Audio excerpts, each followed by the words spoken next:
Get you won't get those options until you get into this screen. Okay. And then now you go to host tools. Okay, Okay. host tools. And then And then now you have to tear off a lot of the stuff. So let's see, no whiteboards. Come on.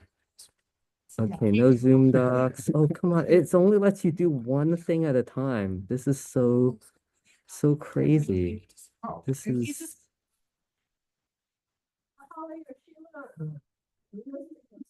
This is just sad. Okay, I'm just. All Will the right. posting be on the screen? Yes, So maybe- yes. Okay. Okay, there are two people in the waiting room now. Okay, but you said to do something else before. Okay, well, We want to we did that. record. Oh, I okay, need to go okay. back to and Yeah, record. yeah, yeah, post. but you do that once you, oh, okay, well, all right.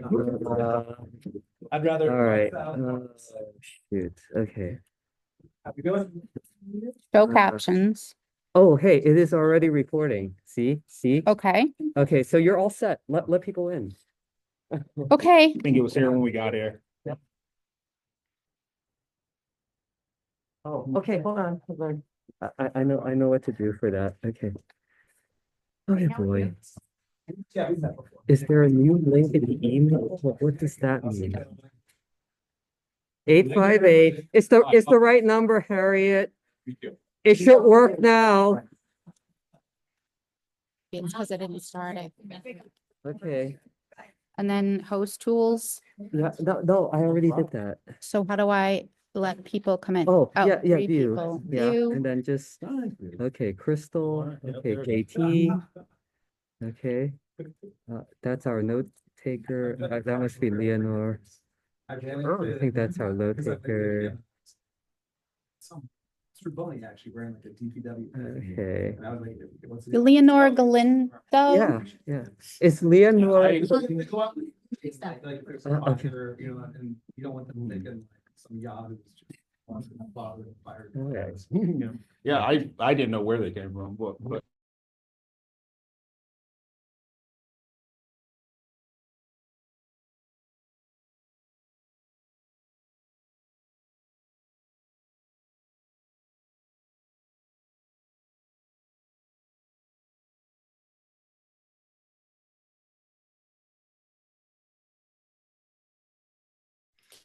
Holly, you have muted yourself, just so you know.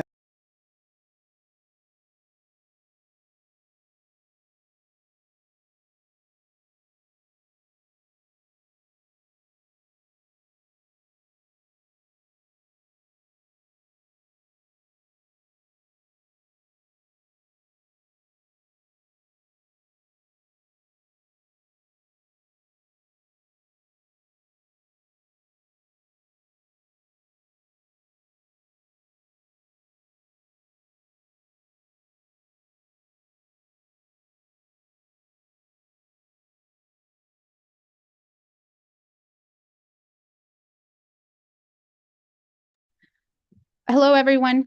If you can raise a hand or move around so I know you can hear me. We're in a new room. We're just trying to make sure that we can get the screen to display a little bigger. So please bear with me. But we are here and we appreciate you all for being here also.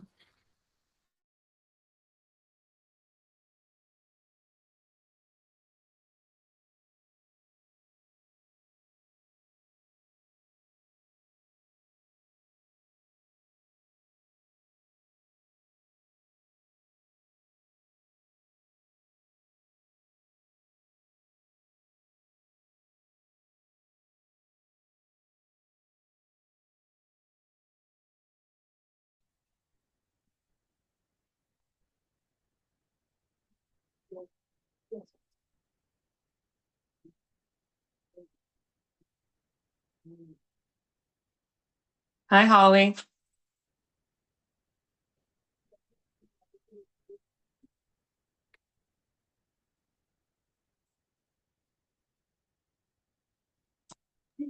Sorry, we were on mute. All right, I got you. Sweet. Hi. Only issue is maybe it is my display of, Actually, press the view button.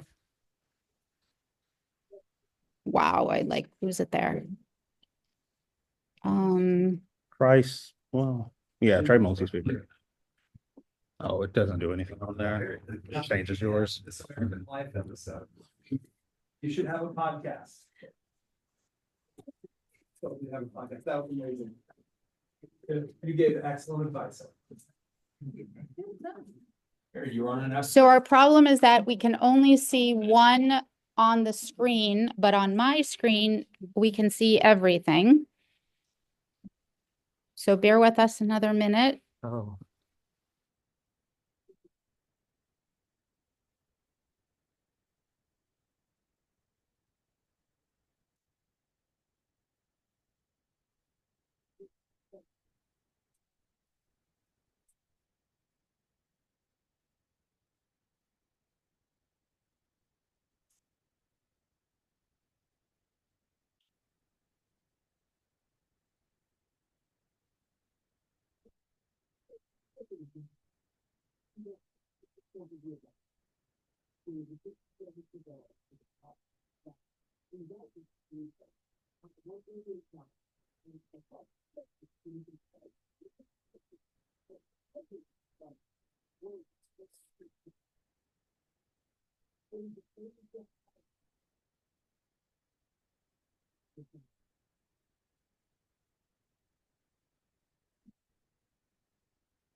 Holly's device is still muted, just in case you're unaware. Oh, okay.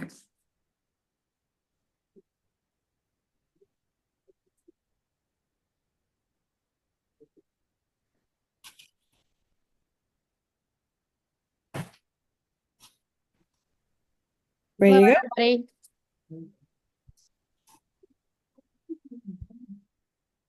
She absolutely can. yeah. Yeah, we could do speakerphone. Oh.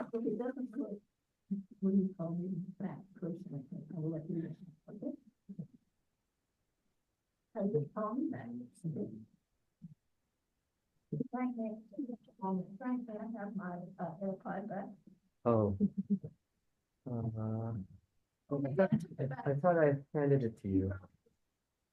Okay. I'm gonna start the meeting. Okay. This is, May I record the meeting? yes, you may. Okay. And I'm recording this so that we have a video to post, and I am got the closed captions going. And Crystal, would you do me a favor? Can you click closed captions at the bottom down here? And then see if you can view full transcript to see if that's working. It lets you see it. That's just another tool It won't let me, if I see it, I'm not sure if that's just because it's my Zoom. It's working. It is working as after I turned on the captions for my device. So it is per device. So if your captions are already on your device, you will be able to get the live transcription. Grab my iPad Um, and let's log Helen in if we can. So everyone, I'm gonna never bring my gavel. Call this meeting to order of the Somerville Commissions for Persons with Disabilities. Chapter ID upside down. My name is Holly Simeone. I thank everyone for coming today, and Holly, is there any way you can move that over? yes, I can put it right in front of you. Okay, that's great. And I'm trying to set up a tablet for you to log into so you can have it just for the captions. Okay, Okay. I wish I thought to bring my laptop. Thank you, that's great.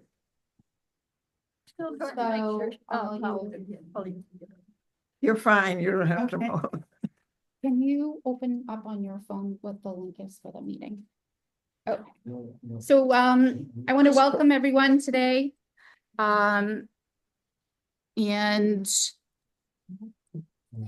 thank you for your patience. Thank you for having so many guests here with us today.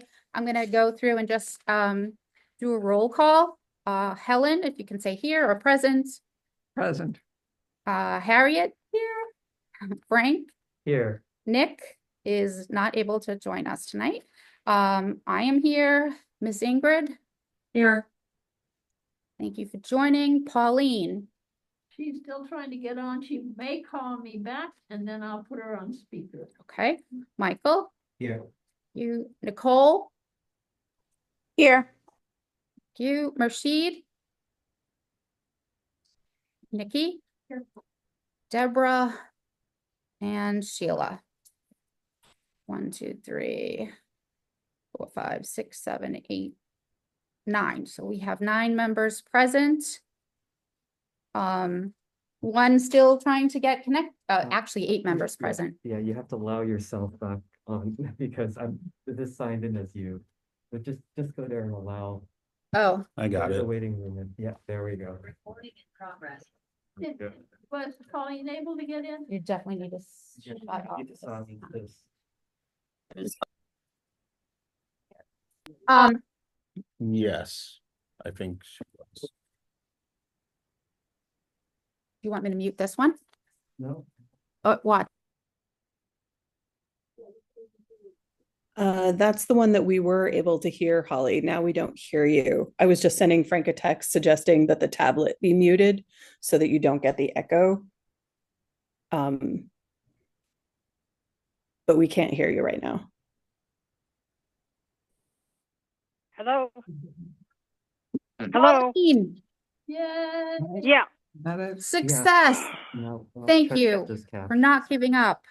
Still having a little. Yeah. well, I'm ready to scream. Yeah. Well, we're not gonna scream.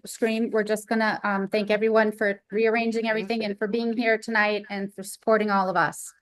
No. Like to thank the library for being so gracious. Like to thank the library for being so gracious. Like to thank the library for being so gracious. Like to thank the library for being so gracious. Like to thank. Why are we repeating? Yes. That's what. Oh, boy. Now Okay, get those captions going again. You full trip. Counselor Scott, I'm so There we glad go. you could join us. okay, Make it bigger. And could you mute I it? can read that. Happy to be here briefly. I'm not sure I'll be able to make it for the duration. I gotta go cook dinner here. Oh, that's good. Okay, that's okay. There we go. There. Okay, that's good. What? Oh, Not anymore. Recording in progress. Yeah, it was sound. okay. Echo's gone? Yep. Wonderful. Everyone hear us? yep. Okay. Can you hear me? Yes, I Yeah. can, and I'm so glad everyone's here. Okay, so we're gonna move all around today. The first thing I want to recognize is Ms. Seltzer. I'm gonna I should be able to pronounce your name properly. Cider? Cider. I can't see from there. Would you mind unmuting and just introducing yourself quickly? I would love to. My name is Alessandra Sider. I use she or they pronouns. I am the chair of the Pedestrian and Transit Advisory Committee, and I'm very excited to talk to all of you today about the Union Square Walk audit that we are hosting and hoping that SCPD will offer to co-host, but also offer insights on how to ensure that it meets the needs of this committee as well as the community. So thank you. Yes, I was contacted by PTAC, and we were talking about how our commissions and committees have a lot in common, always trying to invite other groups in and also attend other meetings of other groups. And you reached out about a Union Square walk, and you have this amazing program already designed and groups that lead different routes throughout Union. I believe there are 3. And you asked if we would like to join, and I said, sure, I'll put it on the agenda. We'll discuss it and vote it. And so we're here to just quickly discuss that, answer any questions. What I'm asking, this is completely voluntary, and I think it's a wonderful opportunity for us to invite not just members from our commission, but members within our own groups that have mobility, visual, sensory, different disabilities, and other people to help walk with those users and of many ages to go along this route and collect data and give real feedback. And so if anyone has any questions, if Alex, if you want to share just a few more tidbits. Yes, yeah, I'd be happy to. Just didn't want to get ahead of myself, Polly, but thank you for the time. So essentially where the idea for this walk audit is coming from is there has been a longstanding effort to rethink the way that Union Square works in terms of the streets and the streetscape, and kind of the mobility as a whole in Union Square.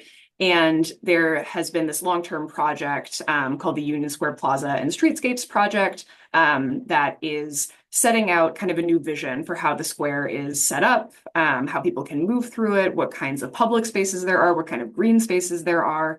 And it's a great plan. I recommend reviewing it if you haven't had a chance to do so. It's up on Your Voice. But the earliest that project can start is likely 2028. And it's a little less certain that it will happen even that soon, given the uncertain federal funding situation. But Union Square is and continues to be one of the most heavily trafficked squares in the entire city, in terms of both pedestrian and cyclist traffic. It's a huge mobility hub. Obviously, there's the Green Line station. There are a number of bus routes that move through it.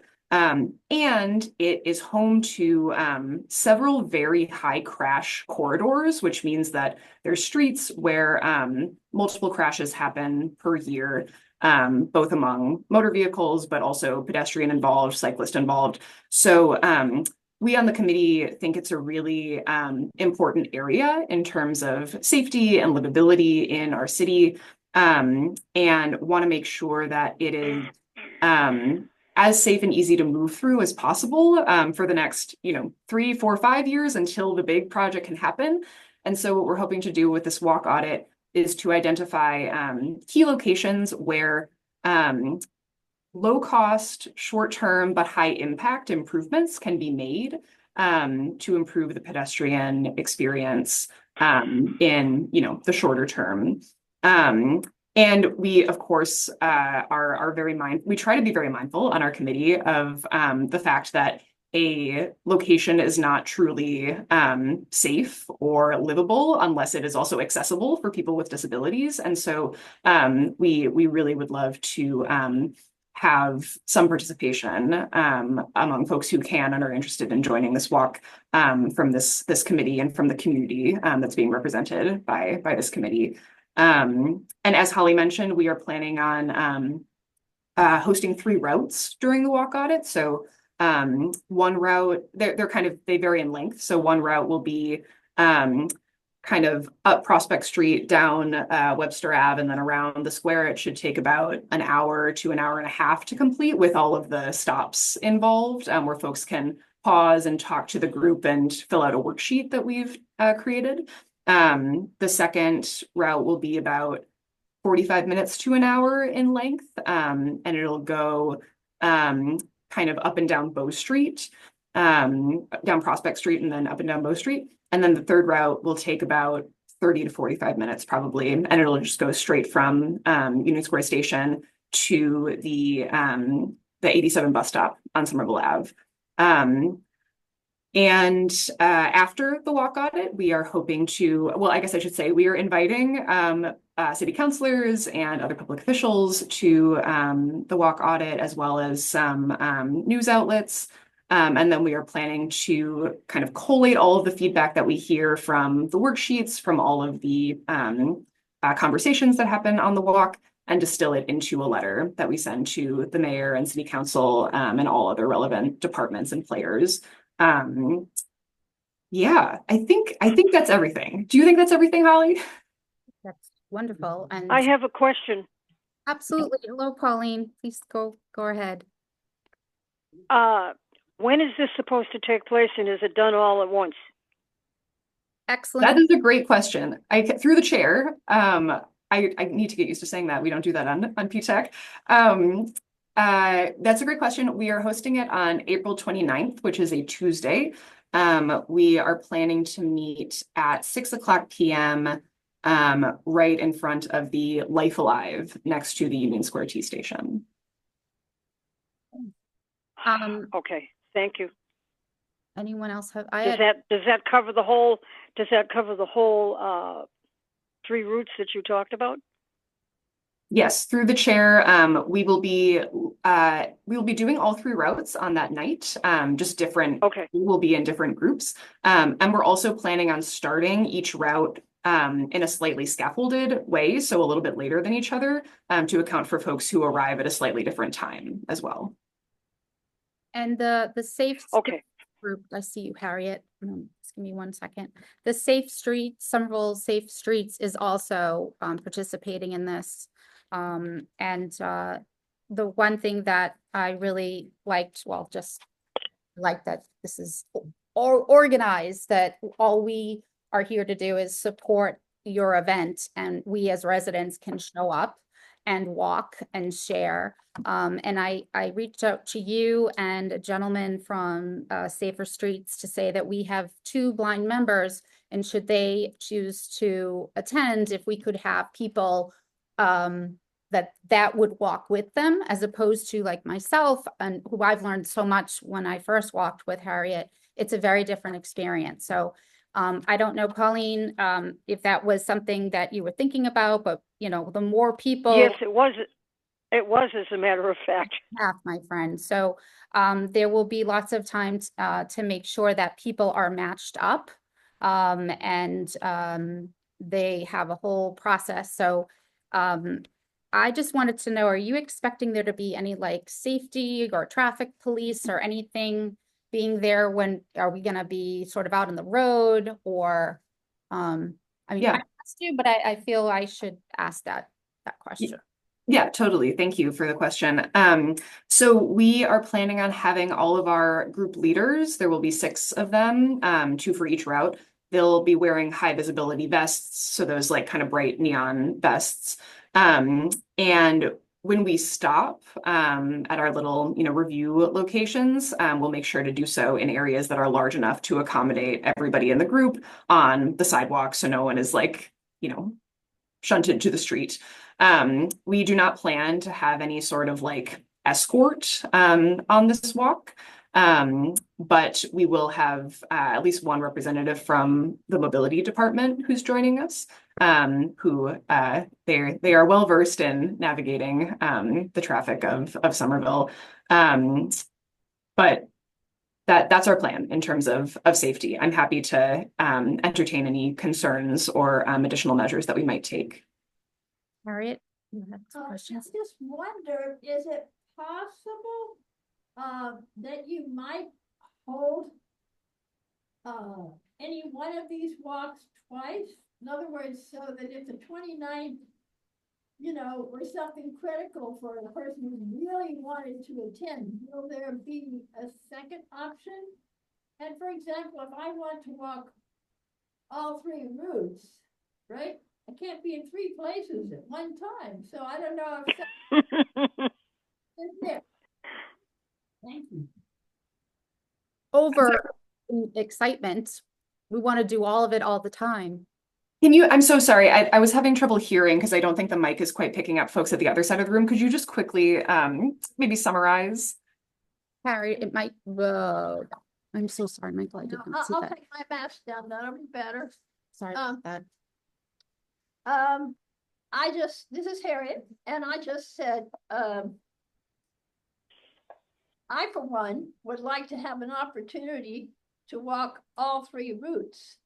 And so I was wondering if thought had been given to at least one other or 2 other alternate dates. So eventually, maybe I could walk all 3 of those areas, you know, those routes, to get a sense of it. What a big picture that could be. And also, I would love to offer, as a blind individual, just to your work altogether, ways of tactily representing your roots. That's just a whole separate category, but I wanted to mention it anyway. So one is, I want to walk all 3 routes. Will there be any repetitions? That's all. Thank you. That's great. I love that. Thank you so much for also, I love that. Thank you for the comment and for repeating it, Harriet.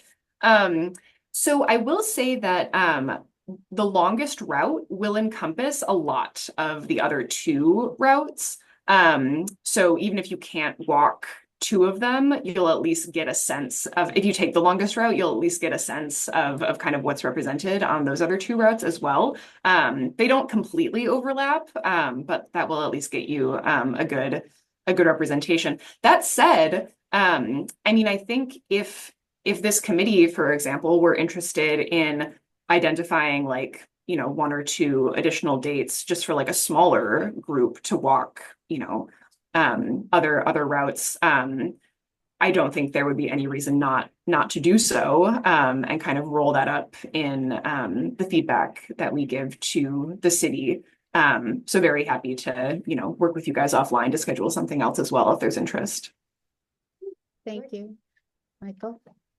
Just out of curiosity, have you thought of the idea of putting it online and letting people walk it themselves, or would you prefer they walk with your group?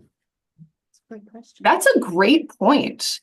I don't think there's necessarily any reason why folks should feel the need to come to our event over just walking it themselves, other than we would probably have to think about like having some sort of cutoff date for like when they would need to walk so that we can actually like incorporate folks' feedback. But let me talk to our working group about that, because we might be able to get something up like on the event listing or the city website or something that says, like, if you want to walk this route yourself, then please email us your feedback or fill out these worksheets by X date. I think that's a great suggestion. Thank you.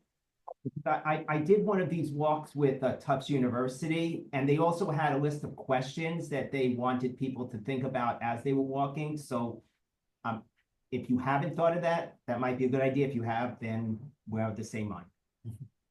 Yes, that one I can say that we have done that. So we actually adapted worksheets from AARP that has, like, you know, little checklists, questions like, is this present on the street? Is this safety feature present on the street? Does this feel safe on the street? Et cetera, et cetera.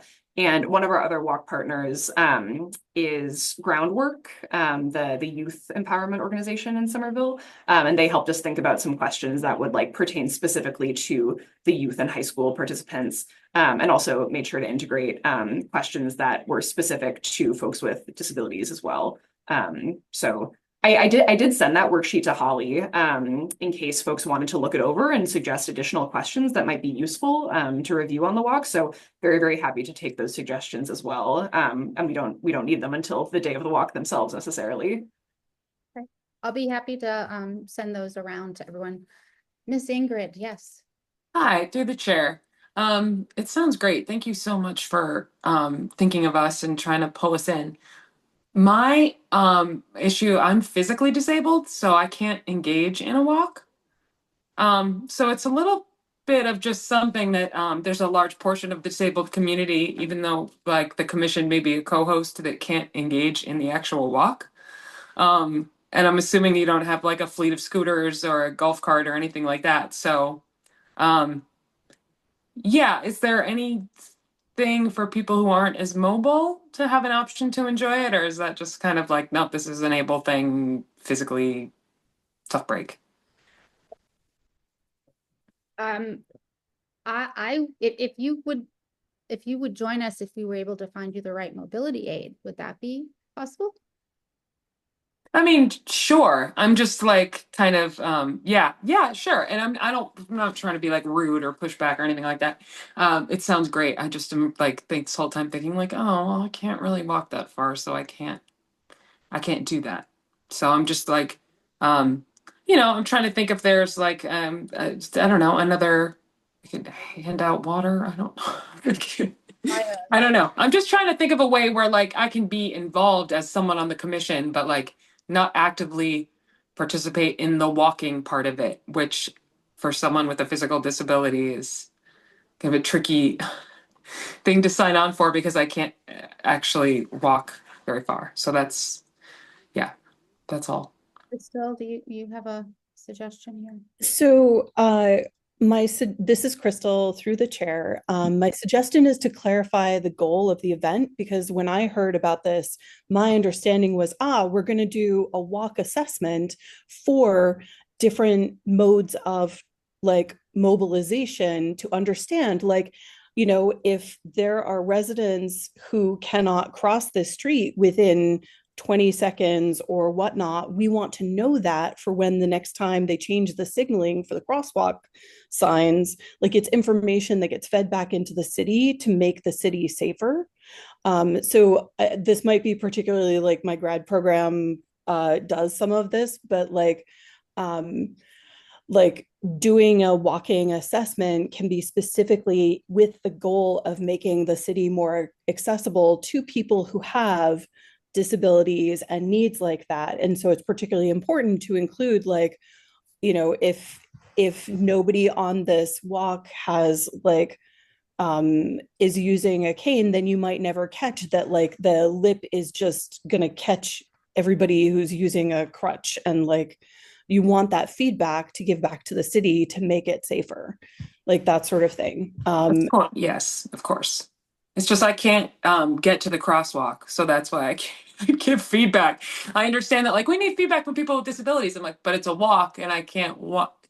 So I completely understand. I understand both sides of it, of course. I totally, well, I'm sorry, through the chair, Holly, may I speak? Absolutely. So Ingrid, this is a really useful thing for me to hear and for you to bring up. I guess I would ask you, like, what is there something that would feel meaningful to you in terms of participating? Like, for example, like you would obviously be more than welcome to like join at Union Square, for example, and like, support, like I'm gonna, be kind of like calling the shots day of, for example, like, you could stand with me and like observe like what's happening and share your observation. I don't know what would be meaningful to you. I'd have to sit. I can't stand with you. Great. Yeah, I don't know. I'm just kind of thinking about it because I'm like listening to this event, like really engaged, and it sounds great, but also like, So thank you. Like I said, it sounds totally fun and awesome. I just need to. I need to. That's a good question. Let me think about that. Okay. Yeah. And maybe Holly can share my contact information with you, and we can brainstorm together offline a little bit. Sure, of course. Yeah. Thank you both. We have two more questions here. Three. Go ahead, Nikki. I'm sorry, who's speaking? Just talk loud. Yeah, Nikki. Yeah, this is Nikki through the chair. I think Alessandra kind of answered my first question, which is, I think determining if you would get more value from finding a way to participate in the event that works for you versus if you would find more value in, it sounds like possibly even helping with the organization, which I think would be great, but also could probably be an offline conversation. I agree. But also a side plug for a thing I'm excited about. We just this week updated the 311 form for sidewalk complaints. Just to get a little bit more information, which I think is pretty cool. I'm the associate for the city engineering department. And we appreciate you being on this commission with us. But yeah, so previously it just asked, has anyone been injured? Is the side, right? I'm not sure what we do with that data. Is the sidewalk cracked, crumbling, or missing? So now there are just additional questions and fields, which will hopefully help us hone in on which are accessibility related issues, which are missing detectable warning panels. Okay. So more data. Thank you very much. We love data. Michael, you are next. Through the chair, this is Michael. For Ingrid, I would think one of the ways that you might be able to be very helpful, and it is unfortunate that you're not able to actually walk the route, but I think you know the questions to ask. I think you know that there needs to be a certain amount of benches every certain or what you're talking about, the curb and everything. So that would be a way to help participate by telling people what they need to look for to see if those things are actually there. So just a suggestion. Yeah, of course. Yeah, absolutely. And then Helen, and then we're gonna need to vote and go on to our next item. Just a brief question through you to Alex. I forgot her name. Alex. Crystal. Oh, Crystal. Is this going to be considered a teaching program? Because I find people who walk don't seem to pay much attention to lights or the cars coming. It creates dangerous situations. Through the chair, that is a good question. I think that is not the explicit purpose of the walk necessarily, but we will be practicing extremely careful and safe methods of walking on the walk, stopping for all crosswalks, crossing together in a coordinated way, looking for cars. So I think that there will at least be a secondary demonstration of kind of best practices for walking. But that's not, we're not planning on doing any like formal training, for example, on the walk itself. Okay, I'm gonna if there aren't any other comments or questions, I'm gonna put it to a vote. I'm gonna motion that we vote to participate in this event. Whoops. With PTAC and do I have a second? Second. We have 4 seconds. I'm gonna roll call the vote so that we have it accurate. Helen? Yes. Harriet? Yes. Nick, not here. Me, yes. Ingrid? Yay. Pauline? Yes. Michael? So I can't do it, so I'm going to abstain. Oh, okay, sure, absolutely. Nicole? Oh, sorry, Mercy is not here. Nikki? And Sheila? Yes. Okay. One abstain, the ayes have it, the motion passes. Alex, we're legit. We are working together with you. I know that we talked about helping with some, excuse me, with some clipboards and some bottled water. We just, as a commission, need to vote to allocate some of our funds to provide water for our walkers and some clipboards. I would say that that's probably less than $50. You have a question, sir? Well, an offering. I have some clipboards you can all borrow if you, I don't know how many you need, but I have several. Okay, Probably that'd be about a dozen. lovely. Okay, so we're down to water. I would say that's probably $20 or $25. I'm gonna motion that we vote to allocate $25 towards some water for the walkers. Do I have a second? Second, Second, Harriet, all those in favor, I'm gonna roll call again. Helen, Yes. Harriet, yes. I'm a yes. Ingrid, Yes. Pauline, yes. Michael, Yes. Nikki, Yes. Sheila. Excellent. Motion passes. We have $25 allocated for water and some donated Temporarily don't. temporarily. That shall be returned Yes. back. Okay. We're gonna move on to some funding projects. Our scholarship applications have arrived. There are 20 some odd applications in here. This will be year number 3. And I'd like to open it up to people who would like to take the time to review the applications. I participated in the first year. You participated in the second year. If someone else would like to lead reviewing these applications. And I just want to make a comment. Go right ahead. Sure. This is Sheila. I just want to mention that we did it last year, myself and Deborah and Harriet took part.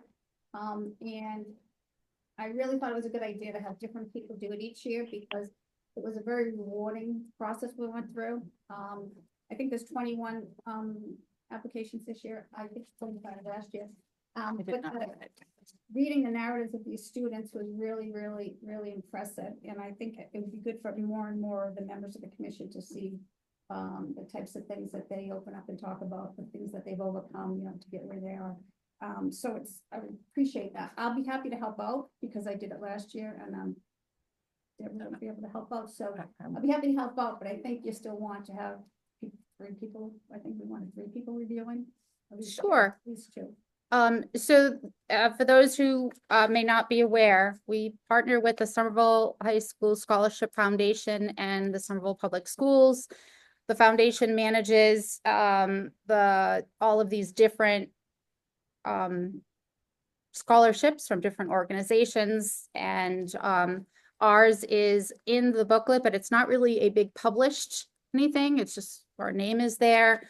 It doesn't talk about what we're looking for. People don't know to apply for it. It's not a box that they check off. We use the same standard application that each student fills out with their school counselors. And what we do is redact it to almost nothing other than if they've been a best buddy. And I believe there's 3, maybe 4 essay questions. And so they're answering the questions openly. And based on the information that's in there, we've been looking for students who openly disclose their disabilities through these essay questions, which are not designed to have someone do that. They're designed for students to open up about their life and their challenges and how they've overcome things and what their goals are and why they want to do things with education. And looking at that information and also where they're going to school and what they're going to be studying, whatever group is doing this agrees on however many of the applications. They could agree on 1, they could agree on 50, and we take the total amount and we divide it up. And what happened the first year is we had $50,000. We had 10 that were picked from 20 some odd. They each got $5,000. Last year, it ended up that the group found 10 or 12 and came back and said, we have these 12, but we'd like to offer them each $5,500, and we voted and we increased it. The last time we did this, we voted to keep it at 50 and allow whatever group is formed to decide to choose who they feel are the applicants, and then to let the group know what their feelings are as far as should we increase it or how do we divide it up. then this is our third year and we've fine-tuned the process from a treasurer perspective. And we will be providing to each of the candidates that evening when they get their it's almost like a little diploma. It's a wonderful night when they present all of this, and the students have no idea what they've won. They are just told to be there. We don't know their names until that evening. And we had many of us participated and read information from their applications and why they were chosen and how incredible they were. So they will be handed a packet with a tax form and instructions, and it'll be also emailed to their adult, so that information will be clear. It'll explain what is required, where what constitutes proof of enrollment, and the time frame from when we receive all of these documents to when they can expect a check, and so that their expectations are set ahead of time. And but that those pieces are not part of this review. This is a team to review these, and I heard that Helen would like to join this year. Anyone else on the phone? Nikki, Ingrid? Can I ask a question? Absolutely. Through the chair. So my whole concern, Ingrid, my whole concern with it is that I'm not going to be able to say no to anybody. It's like if I read 20, like, is it difficult to pick the people who are worthy? Because I'm just going to want to give it to everybody. So I'm just like, I want to do it, but I'm nervous. I'm going to like have trouble picking. I just going to quickly respond to that. It would be Yeah, do it. Had 20 wonderful candidates and the group picked 20 and we divided up amongst 20. There are no rules. It is whatever the group decides, and you discuss it amongst yourselves and you bring it back. Again, you're not going to have names. You're just going to explain there were these candidates. This is what we went with. We vote. So it's really your process. Go ahead, Sheila. It is difficult. I mean, we didn't have difficult when we wanted 2 additional ones that we hadn't had the funds for. You know, the commission came back and we voted to add those in and appropriate more money. One of the things you have to remember is there has to be some, either the person discloses their own disability, or they're going into some kind of work with disability, or they're already volunteering with Best Buddies or other organizations or other disabled people, because the kids worked in, you know, some camps for disabled kids, and now they wanted to go into some kind of work that included that.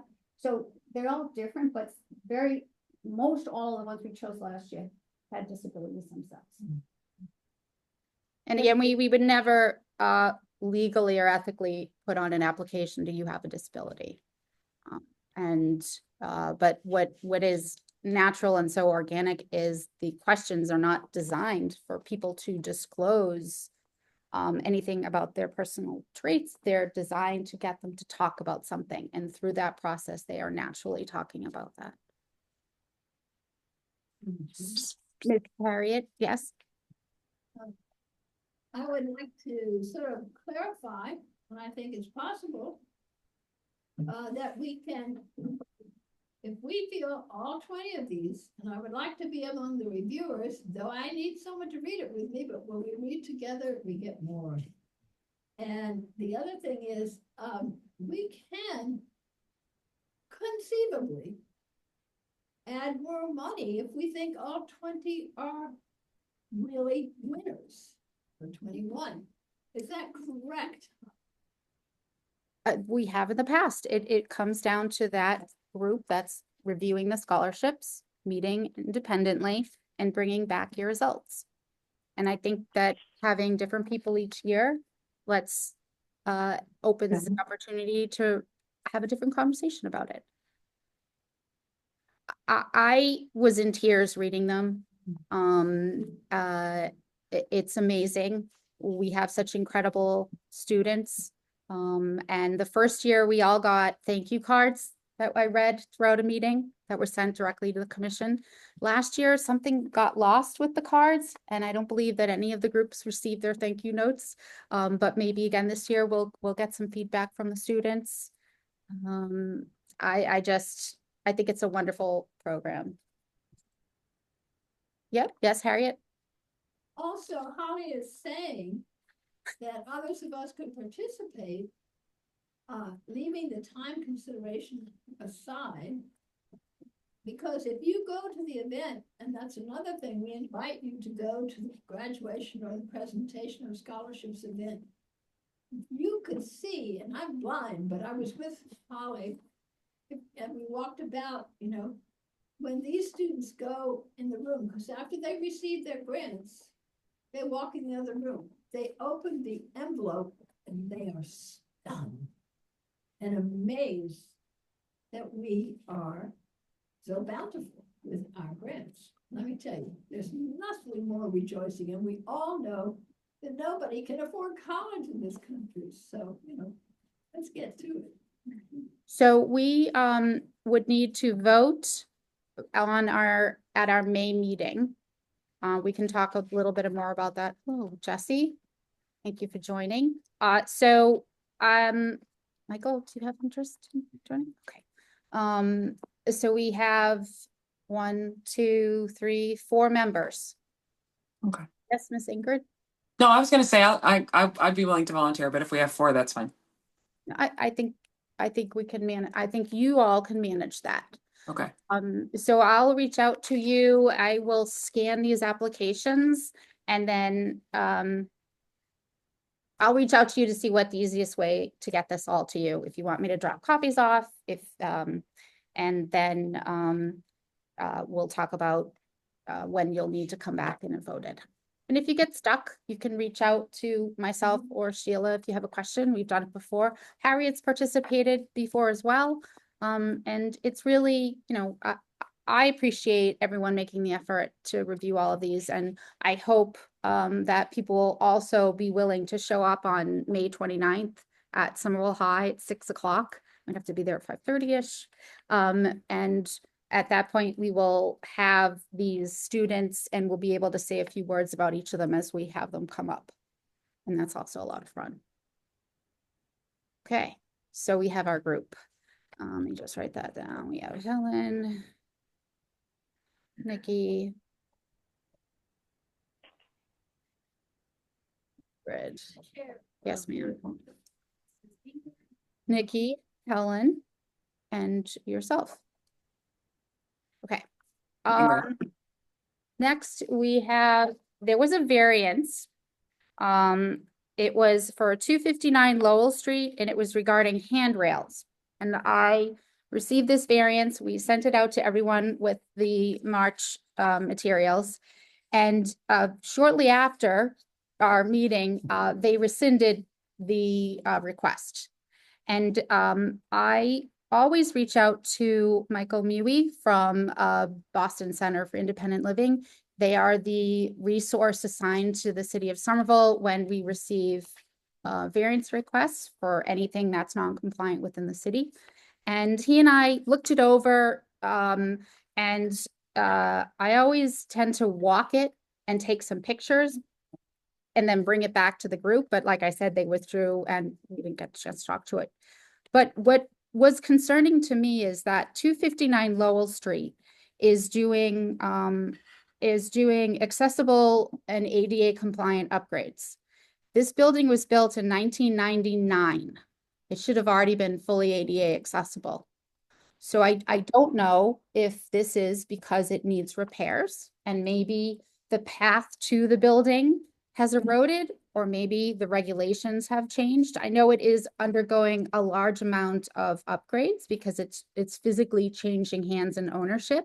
When what they were saying was that there were not accessible bathrooms in the lobby, and there were upgrading to the kitchens and the bathrooms and making them accessible in some of the units. And I was concerned that why didn't this get done the first time? And after asking them that question, shortly after they did rescind their request.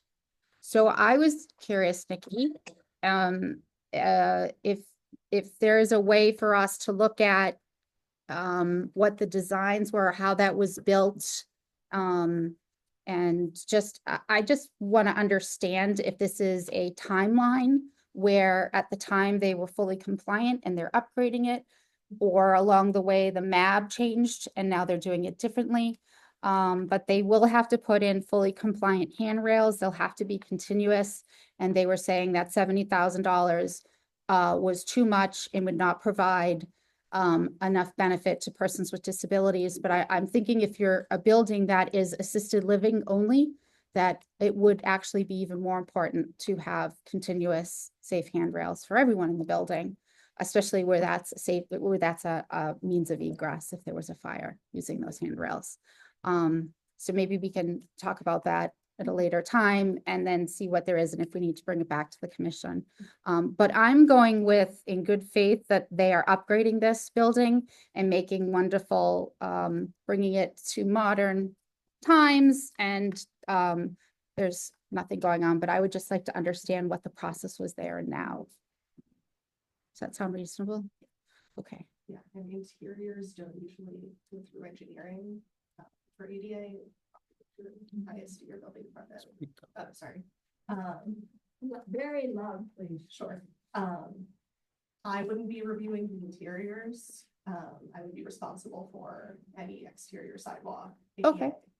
So, and there was a whole mix of things that were being upgraded, which I'm excited that it's being upgraded. And again, I'm happy that it's being modernized. So sorry, the question to clarify is, they rescinded the variance request. So once I asked them so we about, want to know, are they or are they not actually upgrading these handrails?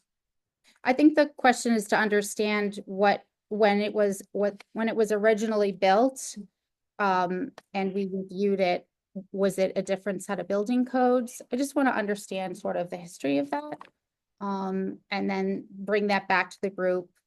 I think it just helps us understand when these variances come in. Any other questions or comments about that one? I'd like to add that Michael did put in a report and a letter stating that he had concerns because of the age of the building and that it should have already been fully compliant. And I wanted to do something similar, but now that it has been removed, I'm not sure that our letter would really would have any weight. So unless anyone has a different thought on this, again, I'm going with this is a good thing, and they're going to make all of those handrails compliant, and just to really understand, you know, the time frame. We haven't ever had a building that was built in that era before. Everything has been very historical and you know, 80, 100 years old before the ADA. Okay, I will take silence as that. There is another. I'm sorry. Oh, sorry, Helen, go ahead. Ooh, this has to have a lot. My question is this something that the commission would be expected to do? I mean, there are so many good things that the commission does, and we're getting involved in a private organization and paying for something that maybe they could do themselves. So part of the law, when you have a variance with when you cannot follow the ADA, the Massachusetts Architectural Access Board, or AAB, requires that you send your application for variance to the city or town, to their disability commission, to the city or town's building inspector, I believe, and also to that city or town's assigned, in our case, it's Boston Center for Independent Living, who looks at it from their perspective as well. And every city and town has a different group that they align with. So they are required by law, and we are required to review them. And we have written many letters and walked about several different places in Union Square.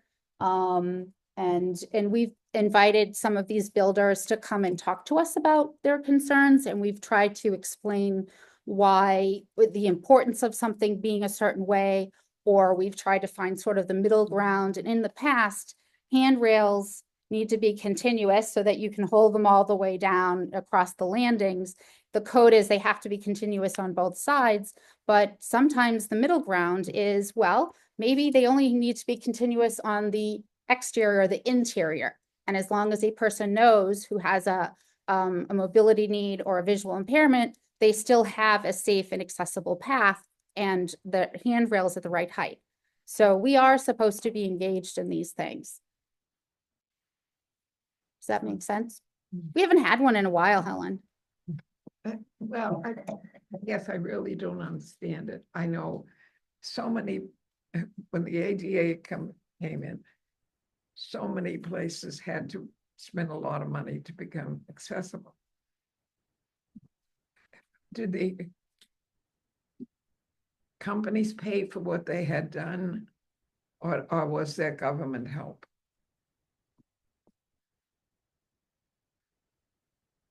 I'm not sure if you're talking, Crystal, I saw your lips, but I didn't see.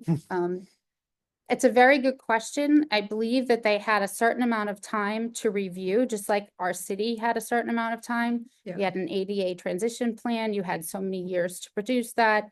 You then were supposed to have everything done. One second, and I will call on you next. You had to have everything done in a certain amount of time, and you had to continue to update that plan. And as we know, the costs are extremely high. And there are some programs like the grant that the city gave to, that was given to the city for the task force. There are different grants and different things that people do. But at the same time, you know, it's the two lanes, right? You're doing things in remediation, and then in parallel, you're also making sure that new work is done in a compliant manner. But it is a heavy lift and a lot of money. 1 second, Helen, Harriet, go ahead, Billy. Through the chair, to clarify, through you to Helen, just to clarify your question, if I'm understanding you right, is your concern that, like, that this private entity isn't paying for this themselves and they're trying to like moosh off the city or the commission in some way? Yeah, that's what I heard in your question. Yes, that's correct. Oh, so I didn't understand that part. Thank you for adding that. We don't pay for this. They still are responsible for doing the work and paying for those changes. What they're saying is it is technically infeasible, or there is no way to do this, or it will not provide enough benefit. There are sort of taglines in which they can use that. And we as reviewers can say, we've looked at this and we agree. You really can't put it anywhere else. We tried all these other suggestions and we understand. And instead of there being 4, you have 3. We'll make sure that everything accessible is on a floor that can be reached. You know, there are ways to move things around. So it's actually a really nice thing to have that input from the commission and from residents. And that's why we have members like Nikki here as part of our commission to review it. So it is not us giving them money to do that work. It is them asking for an exception from the law. Please go ahead. Try to clarify also a little bit more. Any work done to a building or any new buildings need to be ADA accessible, ADA compliant. And if a builder or a designer doesn't think that that's possible for some reason, that's when they apply for the variance from the state to say, we can't make this accessible. So then it comes to this commission partially to help make the decision of whether we grant them an exception. Yes, again, it goes before the state's MAAB hearing board, which I will go online and testify, send a letter. We will review that letter and vote. That's something that then gets put in the public record. And they are very pleased when our commission or any commission participates and sends in a letter recommending or not approving, and then they do allow us to testify. It's a cool process. I can show it to you someday.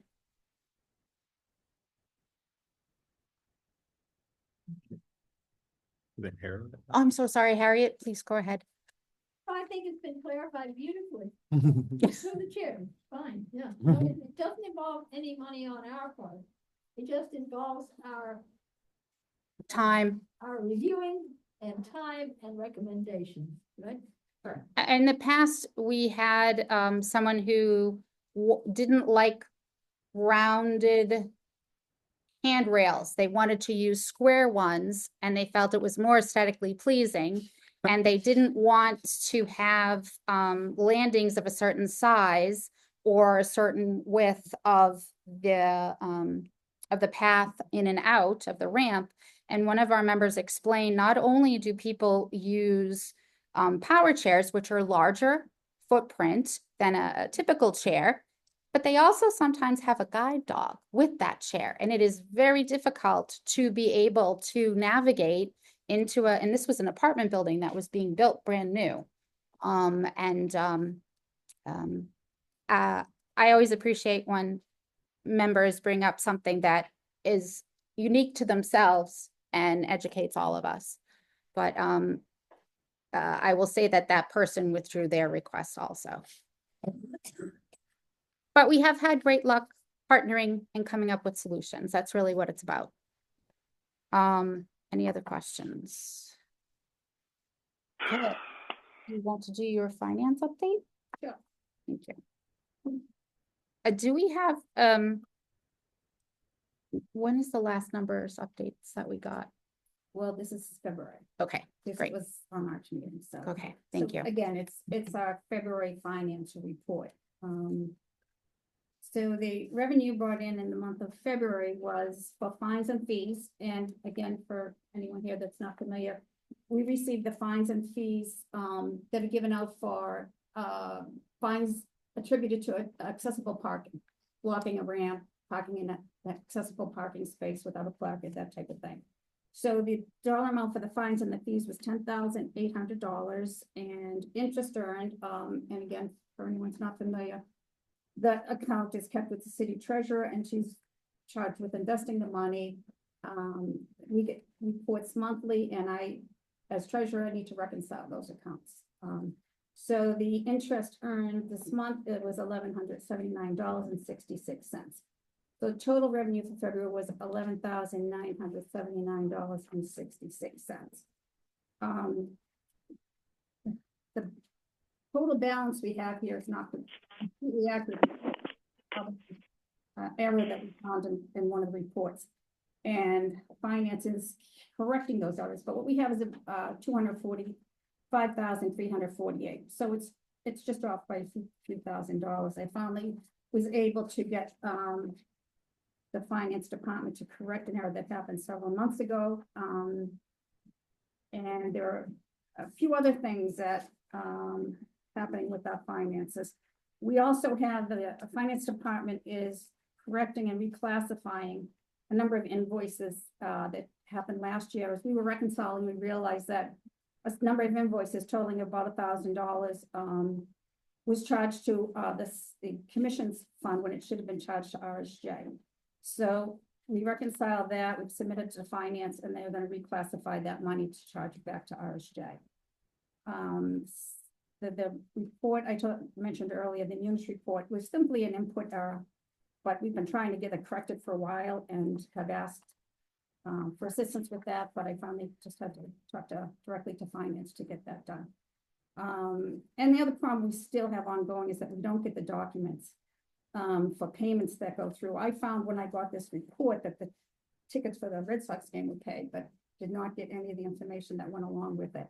We're still waiting for that. So it's very difficult to reconcile the accounts. When we There's nothing down there.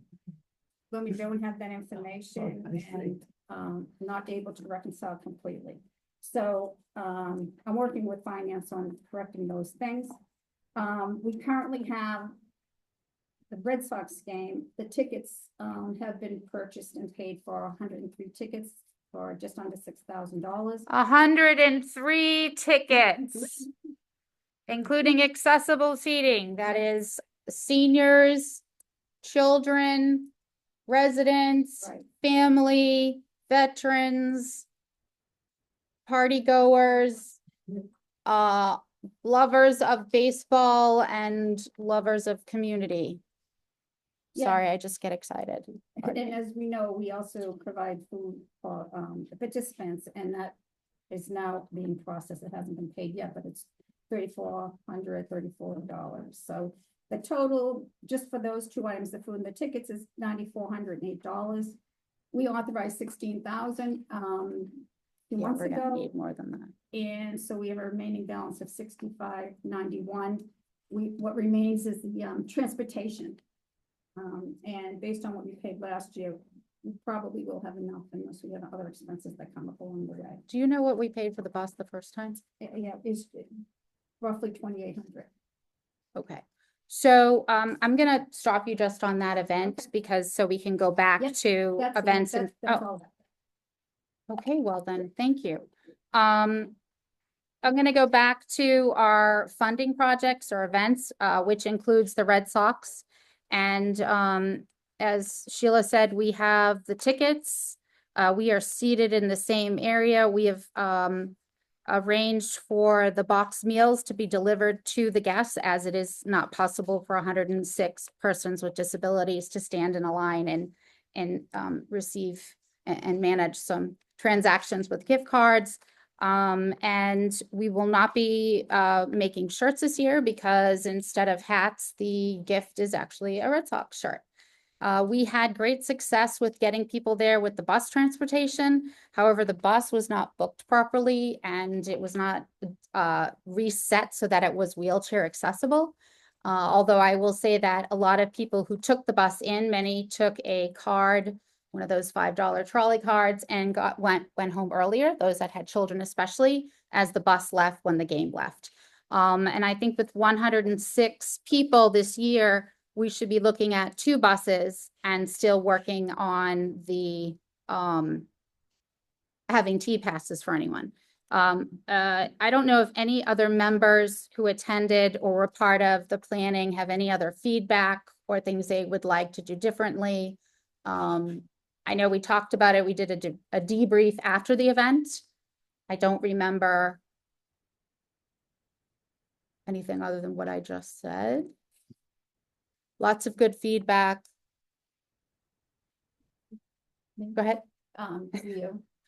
Just to emphasize the bus issue, that's so important for us to always touch base in the very end with the vendor to say, make sure it is, because the driver came and said, they didn't prepare it for wheelchair use. That's right. You have a question? Okay. Ingrid, yeah. I just wanted, through the chair, Ingrid here, I just wanted to clarify that last year we left at 9. So we left at like the 7th inning. So we didn't leave at the very end of the game. So it wasn't like a nightmare getting out of there. We did leave a little bit early. So there's that. Yeah. That even if you take the bus, you're not stuck there till like 11 o'clock at night. Yes. Okay. Yeah. Anyone else have any feedback? Okay, so we need to talk about that event, and let me just go back to the CPAC item. So CPAC was one of that's the Somerville Special Education Parents Committee, and they were kind enough to fill out some surveys when PSEF was looking for feedback on the swings, and many of those same families have come to the Red Sox event also. And they had talked with me about the lack of accessible after school and summer programming. And there's a program that's being worked on that is about, it's a bicycle program. It's sort of like a bicycle program in a box. It's something that you pay X, it is designed, it is managed, and it is being done through CPAC along with the Parks and Recreation Department. Parks and Recreation? No, it's not. Nicole, through George at the Recreation Department, excuse me, George Scarpelli. And unfortunately, she wasn't able to join today, but what they're doing is we've always been trying to find resources for more accessibility and more inclusion, for after school, for education, for accessible play. So at this point, there isn't a plan or an actual ask of something that we may be able to discuss using funds for that types of programming, but there's wonderful conversations being had between other groups about the need, which we all know there is a need. And as soon as there is something more concrete, we will have Shu come back, excuse me, or other stakeholders to talk if there is something that we could help with. Creating an after-school program, I don't believe is something that we should be doing. Working with a group who could use funding towards that, that's different. And again, we would discuss that and discuss what their proposal and their need is. So that's what that item was. And Shu will be reaching back out when they have more information on that. Okay, so parking group. Oh, yes. Okay, so the parking group met with the builder, Copper Mill, about Davis. I went to the public meeting. I stood in the back until almost the very end. We were there. We were all there. And they were looking for groups that they could talk to about interests in what should be built there. And I said, well, I'm a resident. I'm a member of the Disabilities Commission.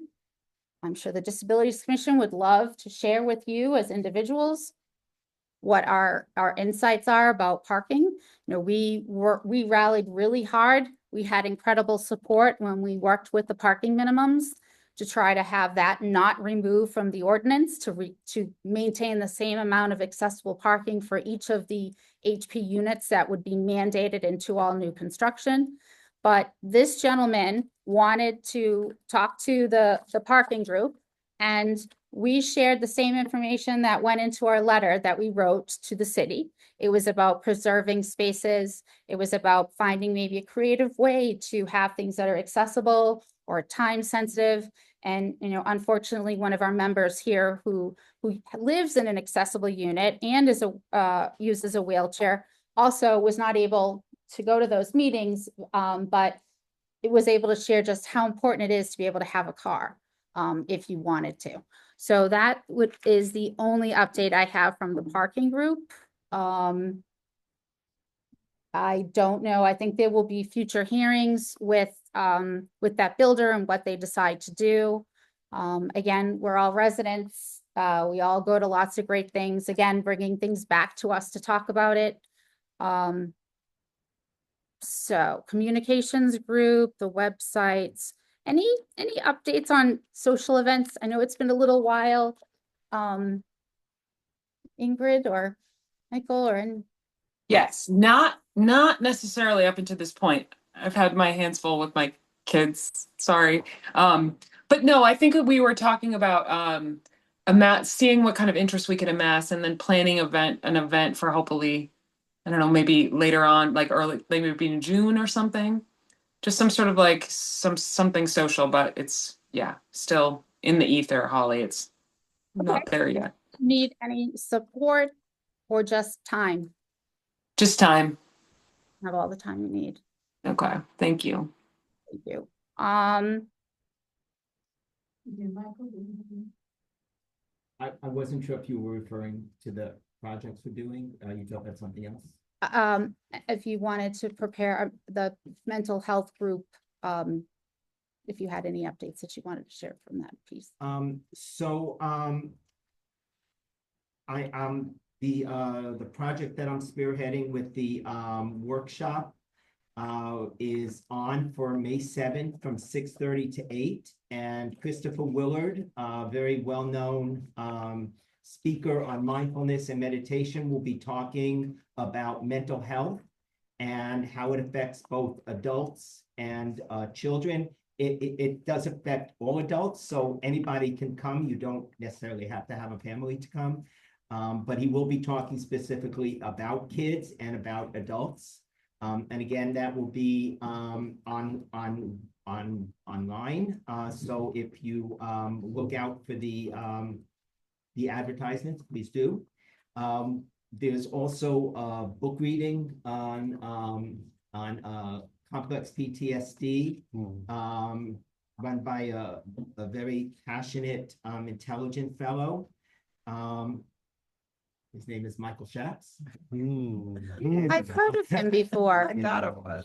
He's an author, He's an author. multi-book author, and he has a YouTube channel. I'm sure. I don't know if I'm allowed to say, but he's. You are allowed to be a person, even in this room, Michael. He's Yeah. going to be talking from, reading from his book, My Journey with Complex PTSD at the West Library on May 14th. From 7 to 9, and there'll be a discussion. Yes, he does run a YouTube channel named My Journey with Complex PTSD. And I'm also doing a PSA next week for Wonderful. Mental Health Month. Wonderful. That's all. Okay. Do you need any other support? Nope. No. Okay. I know you have, we have Chris's invoice, we have his W-2. If you can check if that is all set. I don't. We can talk afterwards, but we did vote to fund that. Right. So I just want to make sure that we get that queued up with plenty of time, so that after he delivers this show, he will be paid, Michael? I think, yes, okay.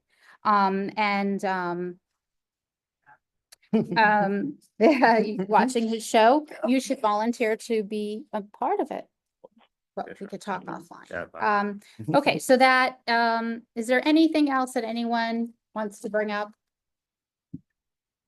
Or any new ideas? We have April's meeting. Yes, Ms. Harriet? Chair, you're probably about to get there, but excited about participating in art, being about our Disability Pride Month events, and about, Monster Mash and Halloween time, which we participated successfully in last year. So if that's what you mean by events, or one of the ways, I think that's a really helpful, wonderful thing if people haven't been on the commission that long, or we have friends from the public.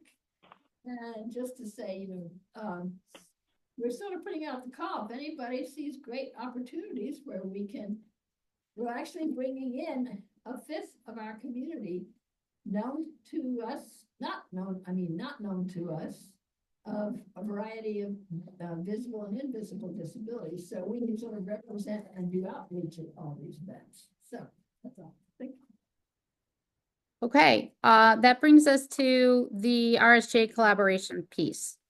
So sorry, before you do, may I say one more thing before you get to that important?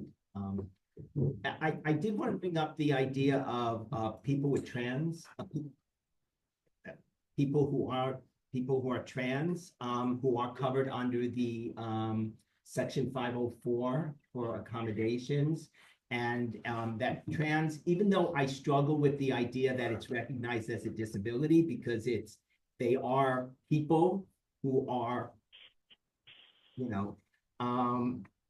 but it is considered a disability based on the DSM.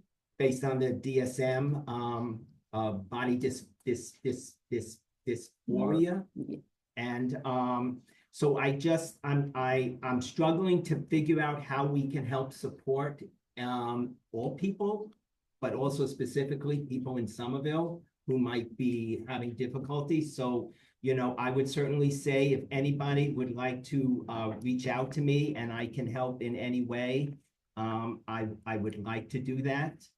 Are you going to do a PSA on? Are you thinking maybe a PSA on that? When it gets to a little, probably in July, because July. It's Disability Pride Month. No, then June. Oh my God. When is June, Gay Pride? sorry.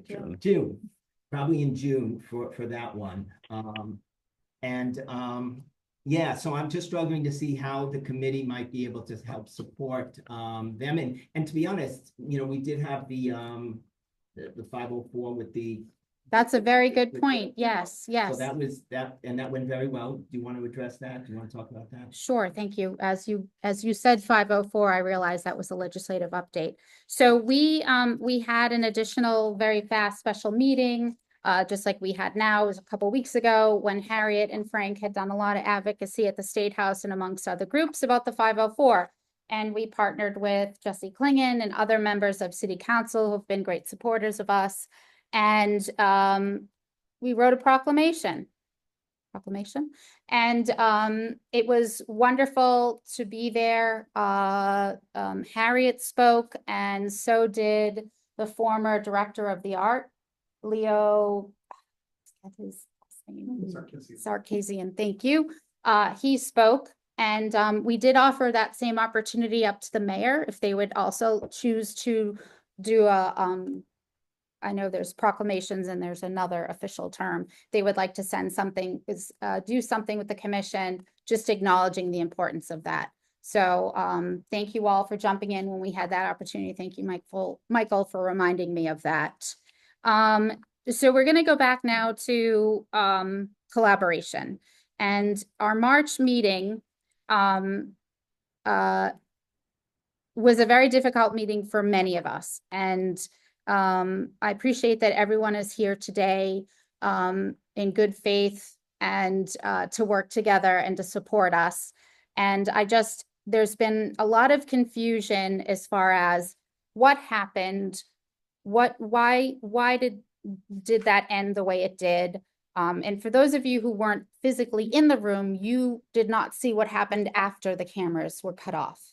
I was asked, I was sponsored to speak at City Council on this, and it was very hard for me to talk about it, and it was very hard for me to say that it's been going on for more than 3 years, and that this meeting in February that Sheila, myself, and Harriet were called to was really the piece that just made me realize that if I didn't discuss it openly, that we were going to lose members. And we've actually lost one member, although it's not really clear if they are just not going to be renewing or requesting renewal, or if they're done now. But for now, Deborah is not going to be pursuing having her term renewed. And also, I wasn't able to share at the March meeting that Laurie decided to step down just because of time constraints. So we now are a 13-member board with 12 seats that have been constituted and 10 members, 10 seated. What happened at that meeting, I talked about. I tried to remain very calm, and I tried to represent it as something that I've been experiencing and that many people have not, and I've been shouldering that. And what rolled out after that is not or was not in my control. And there's been a lot of emails and concerns about if that represents all of us, or if that only represents my experience, and how that relationship is being reviewed right now, and our requests to have a different liaison and to be part of a different department within the city of Somerville. A lot of this comes from, I think, sort of just a misunderstanding of how our commission may be a little different than other commissions. We are created by statute. We have specific roles. And I think that not everything was said at that meeting that maybe would have given more information to people who have not seen any of this happening. But at the same time, and I appreciate that you put in this matter, but I really had hoped that this would have been resolved outside of City Council. Thankfully, Harriet was able to find a location, And we still have not officially heard from the mayor's office on what they're going to do. They're very respectful. They want us to continue as a commission and to continue to meet. And I think that, you know, I'm waiting for the mayor's office to meet with leadership to talk about next steps. And so this meeting isn't to is to finish what didn't get done and to answer any questions about what's going on. And I know, Harriet, you wanted to share a few things. I don't want to put you on the spot, but, and I know, Michael, you've raised some things that you wanted to share also. I don't want to share it as I don't want to share like this. Okay, I appreciate that. Yes, Harriet. Through the chair, I think the biggest problem was a sense of transparency that, and also in some, since this is an intangible and it's my opinion,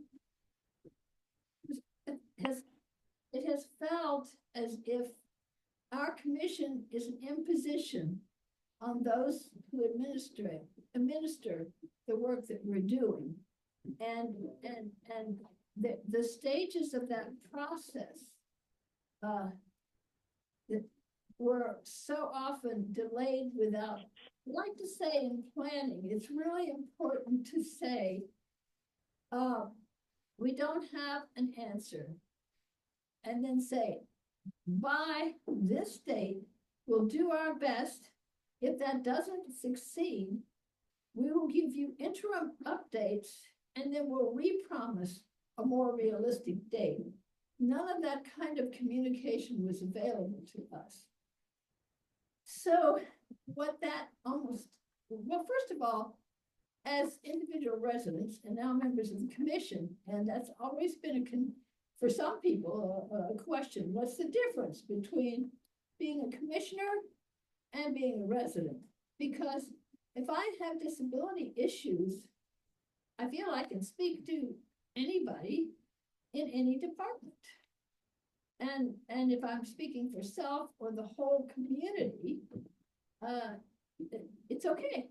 Because if all of our communications, and we have been informed that all of our communications must go through our liaison and through RSJ, and the difficulty there is we've dates that were timely, and we've been made to feel we're inappropriate in how we go directly to people who could give us answers.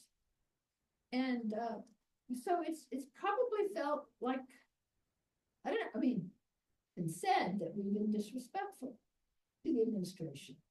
And the issue is we haven't been able to create a mutual path of communication and then been shamed on top of that, as if we didn't read all the rules correctly. And as far as the role of a liaison is a different role from an ADA coordinator. And a liaison in different commissions and committees is someone who can be a channel, who listens carefully, and then will take matters to other people, other departments, and so on, or the mayor's office primarily. I think that's correct. And yet, we've gotten a different experience. And it sort of branches into so many areas. You know, we've had an embosser in the city since 2023. And as individual commissioners who tried really hard to support that this embosser gets put in place, but it seems like we don't have sufficient IT people to help the department directly.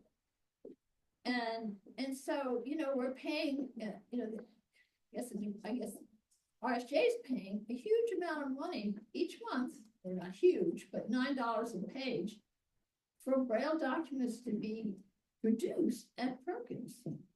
And it's sort of been really awful.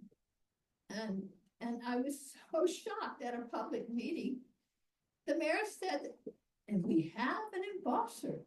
It's not an improvement to have it if it can't be used. And so you see what I mean? It's just all these different ways in which there may have been no intention at all on the RSJ administration, but in which we don't get information. We're not allowed to contribute to how that works and how that might work better when we individuals here as commissioners with disabilities or children with disabilities or the whole 9 yards, departments don't come to us and say, can you help us with this project as it has impact on the 1 out of 5 people who are disabled in any place in the United States of America, but here in particular, Somerville.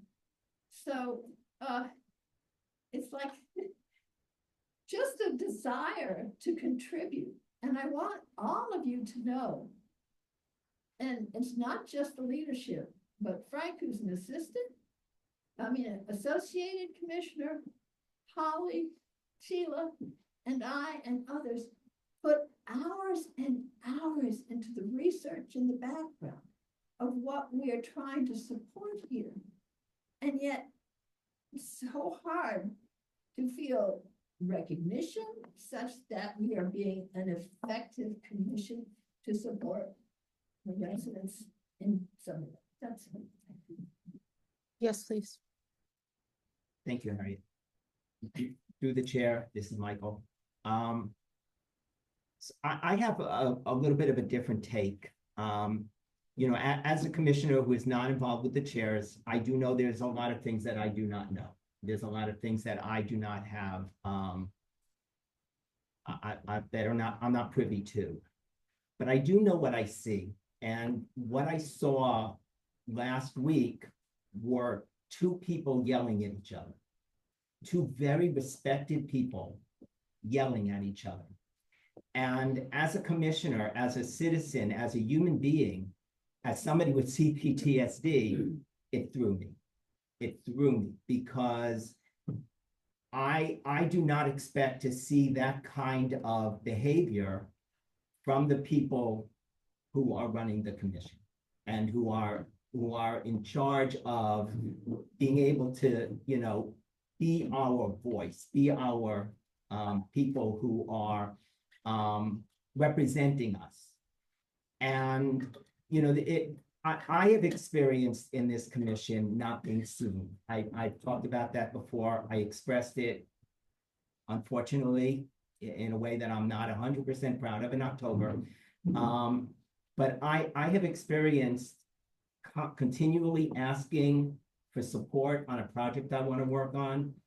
I consistently asked to be, to run the mental health. And as you know, you chose Harriet to do it instead of me, which threw me for a loop because I'm the one who talked about it for 8 months.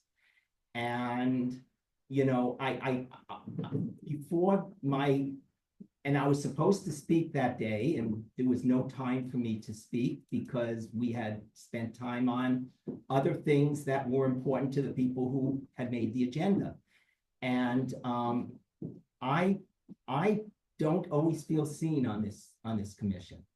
I don't. And that is the responsibility of the chairs to make sure that everybody feels seen and heard.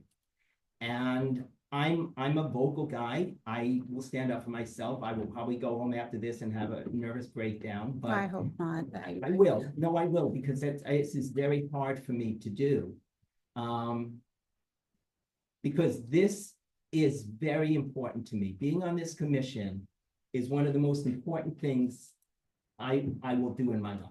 And I mean that with so much importance to me that, I don't have a lot in my life. This is one of the things that I have in my life. And when I see this kind of disconnect, when I see this kind of anger and malice and put downs and screaming and control, it's beyond what I would expect to happen at both through an RSJ person and through the Commission of Disabilities chairs. I understand that we are all advocates, and at times advocates do need to yell. I understand we need to talk louder sometimes because people don't hear us, because we are an invisible, group of people that many people don't look to and say, what do you need? I understand that. But I just felt I expected more, and I'm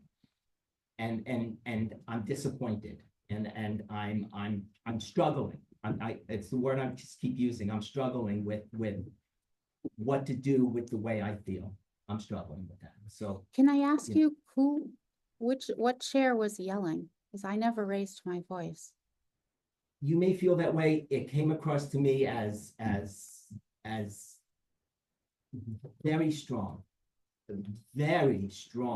very. Well, you said I yelled and screaming, and I'm just, Okay. and if you I would felt it change was from like yell that. to scream to talking very loud and very forcefully and very strong.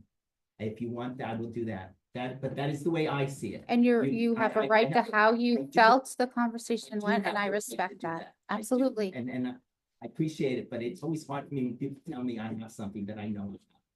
I know that. I know that.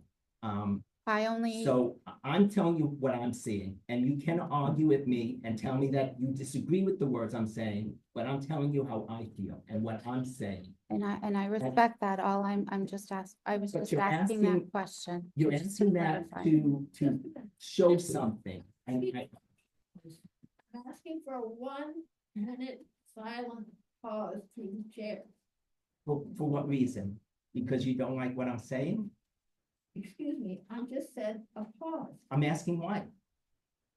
I'll answer you in 1 minute, okay? So we're gonna do a pause? I mean, is this? Well, I'm asking, are we willing to take a pause? I'm willing to stop talking, but I don't want to take a pause because you're uncomfortable with what I'm saying. It's not why I'm saying. I think she's just trying to diffuse the situation. But it's not gonna, it's gonna make me feel like I'm saying something that she doesn't like. So I'm just saying that would make me uncomfortable to stop me in the middle of talking, to take a pause. Because I think I'm being respectful. I'm telling you what I think, and I have every right to say what I think. And this is what I think. And so I don't want to take a pause, but I'm willing to stop talking because I think I made my point. I was just trying to ask questions. And I'm glad that you shared that, and I'm sorry that that is how you experience this. But when you say you're sorry, I feel that, I gotta tell you, it's a very bad expression. It's a very bad expression. What would be a better way to say that for you? Nothing, just that you hear what I'm saying. How about that? If you Okay. hear what I'm saying, I hear that what is you're so much saying. better than saying you're sorry for something that I feel. Like, I feel I have every right to feel that way. You don't have to feel sorry for me for feeling that. I'm just saying, it's just the wording is, you use it quite often. It's not the best wording.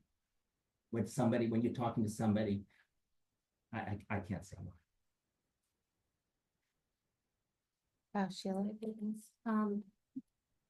One of the things that the leadership has been dealing with for some time, is meetings where we are treated similarly to whether we were in the March meeting. Disrespected, raised voices to us, very difficult meetings we have had. And we as leadership feel that's our burden to bear. We'll deal with it and we'll work through it. When we had the meeting in February, however, it really crossed a line for all of us. And I, as one of the leadership, felt really strongly that we had to let the commission members know that this is what's happening. that in fact we're not being respected, not being treated well. We were told we were dishonest. We were told that we were not we offended people and were rude to them when they came to our commission. I don't know if people have had a chance to look at the transcript, but take a look at it and see the kinds of things we were told that we did that never happened. And I felt strongly that the commission members have to know this because this has been going on for a long time. And it came to a head at the March meeting. But that came to a head because we wanted to report out what happened at the February meeting when we were terribly disrespected and accused of things we did not do. It wasn't just us. The commission was accused of these things, mistreating people that came before the commission, not being honest in that meeting alone. At the February meeting, we were told we weren't being honest.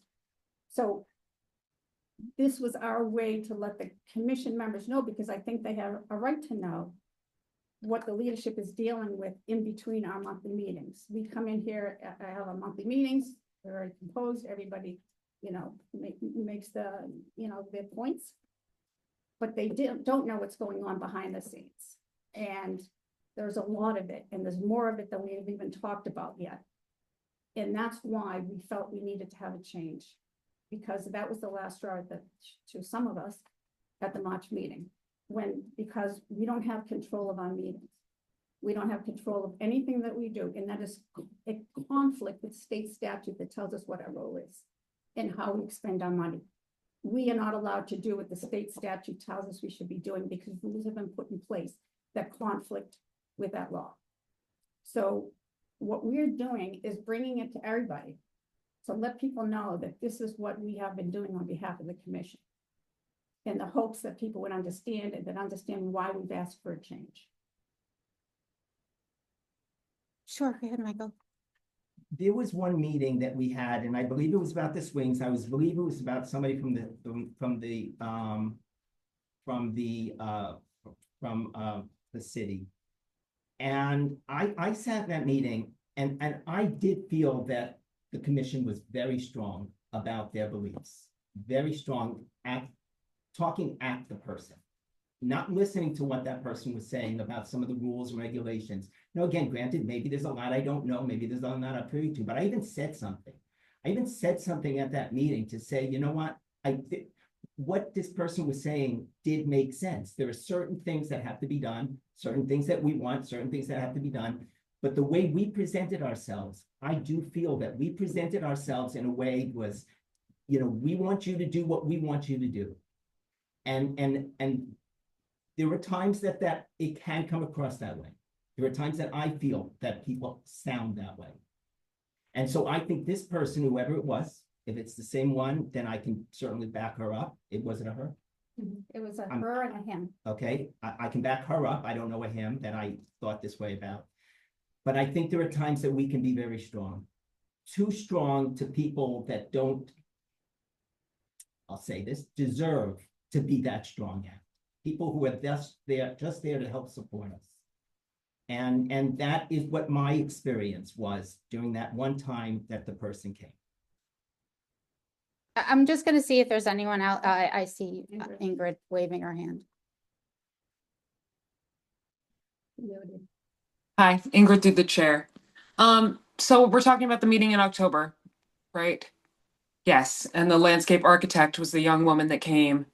And she was lovely, but she had worked for the city for 2 months, and she was delivering a message that was just that like the project we'd been working on for so long was like not ours anymore, and that somebody else was going to do it, but not to the extent that we were even going to do it, and like that there may have been mixed motives. So I think it was like some people on the commission being sort of outraged and seeing what was sort of happening, and also this person being sent in totally unprepared, like when she's putting up maps, she's not thinking about it. So to some extent, I feel like maybe it came off harsh because people do not like confronting their own ableism and the things they haven't learned yet. So to me, it more seemed like people were affronted on that, like that us, be having a little bit of like fire because it's our whole lives, how we move and how we do what we do and how we live our lives in this city. So I think that there was passion on our side because it was sort of like we had the rug pulled out from under us. So I think that we were fiery, but I also think that like people get really offended when they're affronted about potential ableism or like even being questioned. Like as far I did like I felt that that was rough, but I also felt like she was set up a little bit. She worked for the city for 2 months. That's like nothing. I felt like she was set up a little bit, and I also just kind of really felt like I knew that it was like, well, that would not be a fun day. She should like have a drink and have a cry and go to bed. Whoa. But like, I would not think it would come to like us. Like, I do not believe that we were malicious or disrespectful in any substantive way. I really, really don't. All right, that's it. Now you have to say it's my turn to talk. To the chair, Yes, Pauline. are we not allowed to be passionate about the things we feel strongly about? What's wrong with being direct? I think that that's a very good point. But you've got thumbs up from others in the group. Clearly, we all have different backgrounds and different tolerances and different experiences, and how those types of conversations appear to us is different from someone else. I would just like to say that whenever we've had a presenter, I always speak with them, usually with Harriet, and I explain to them, you're going to come to our meeting. We have blind members. You have this much time. I want to understand what it is that you want to get from what goals you have with working with us. Are you looking for us to accept something? Are you looking for us to give feedback? Are you looking for like, how can I make this successful for you? And at the same time, be able to say to that presenter, we need this much time for things to be embossed. These types of words might upset people, or this is information that we already know or may upset someone and I would maybe suggest that you word it this way. This is how those things go. When this particular presentation came about with the swings, that was when I was told I could not speak to that person. And that was when everything shifted. And unfortunately, that person, I couldn't talk to them to explain anything, to give them that feedback, to say to them, this has been a long time. This is the history of this. And just so they would understand, this isn't an issue with them, but this is a situation so that their time is well spent and our time is well spent. And that is the crux, I believe, of where that project went. But since that began, we have had other interactions where people are emailing the entire body with questions, with information, with policies, and that is very troubling to me. Because the chair writes the agenda, the members know they can submit anything they would like to have on the agenda. We all bring ideas to the table. Everyone has a voice. It's very hard to build an agenda. It's very hard to manage all of our lives and all of our commitments, but there's been 2 large messages that came out. One was detailing a process in which our funds now, if anyone has a suggestion on how to use our funds, their first job is to go to the staff liaison. That is not how a public body works. That anyone who has an idea brings it here. And I hope you all understand why, because if we were to deliberate, it might be a different project, or it could be something we decide we don't want to do. Maybe it's something we get even more feedback, but the point is it's the public body who deliberates that. And those are things that are concerning. And I know that people were upset when someone asked to be put onto the agenda. And I said, this is our meeting. Everyone is welcome to attend, but we are waiting to work with the mayor's team on the next steps of how this commission will be moved to another group and how we will be supported.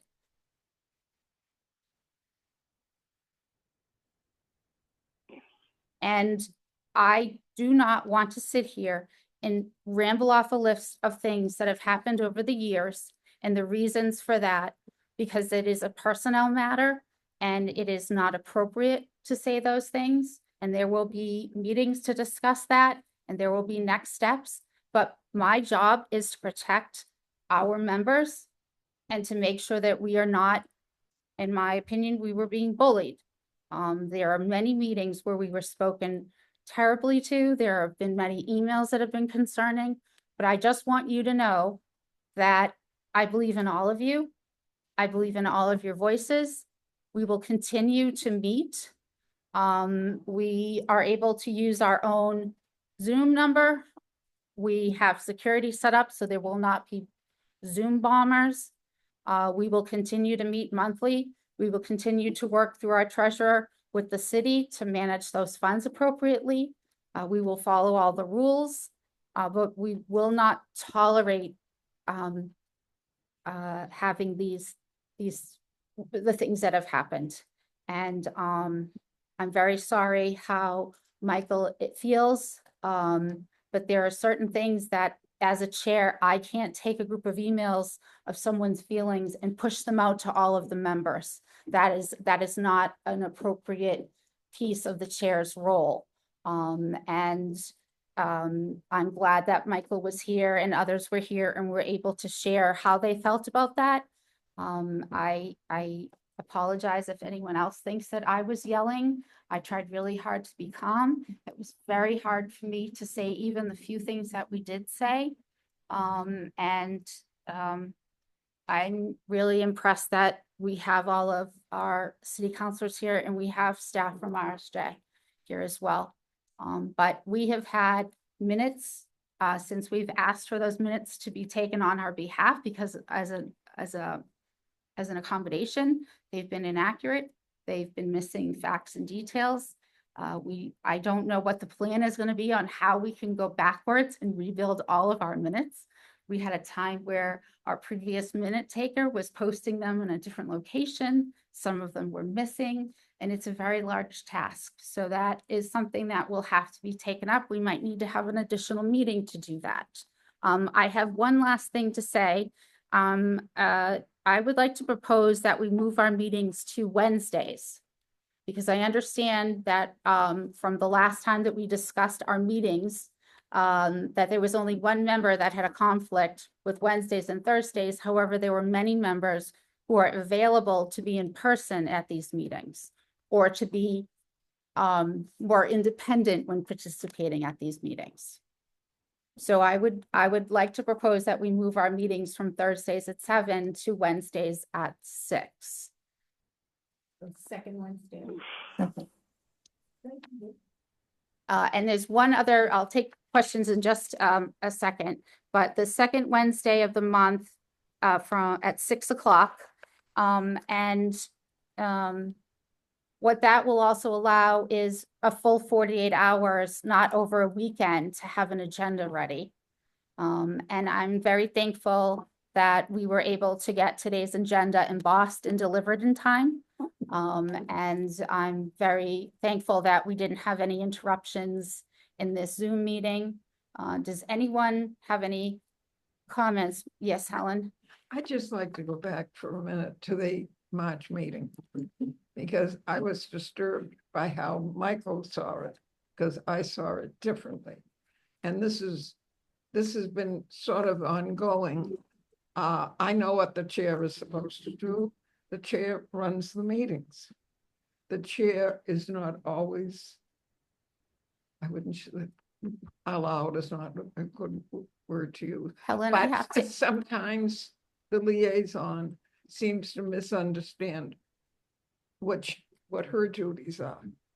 A perfect example, at the March meeting, she proposed a new spot being created. In the first place, it's not in the bylaws, and it's not her job to propose things. And I've seen instances of that in the year that I've been on the commission. I never spoke up about it before, but it was very upsetting that particular night. It was something, I've been to a lot of meetings over my long life. I've never been to a meeting that ended that way, that's for sure. And maybe I should be less frank about it, but I just felt terrible about it. And I feel badly that Michael sees it in a different manner. but I'm glad that he shares how he feels. That's our responsibility, is to listen and to try to understand.